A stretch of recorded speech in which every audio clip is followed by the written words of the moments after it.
শান্তি চুক্তির মতো বৈষম্যমূলক চুক্তি বাতিল করতে হবে। পার্বত্য চট্টগ্রাম বাংলাদেশের অংশ, এটাকে আলাদা করে দেখার সুযোগ নেই।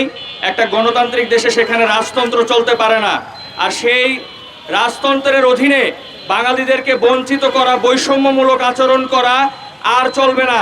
সেখানে আদিবাসী নামে যে গুন্ডা পার্বত্য চট্টগ্রামে বিরাজ করছে, আমরা উপজাতিদের সম্মানকে স্বীকৃতি দেই, কিন্তু এইসব গুন্ডারা তারা কার উস্কানিতে তারা সেটেলার কথা নিয়ে সেখানে গমনকারী ভ্রমণ ইচ্ছুক বাঙালিদেরকে যে অত্যাচার করে, এর নির্যাতন নিপীড়ন বন্ধ হতে হবে।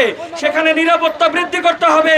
সেখানে পার্বত্য চট্টগ্রামের সাথে ভারত এবং মায়ানমারের যে বর্ডার আছে সেটাকে আপনার সিকিউর করতে হবে, এবং আমি মনে করি সেখানে সেনা ক্যাম্প, বিজিবি ক্যাম্প বৃদ্ধি করতে হবে।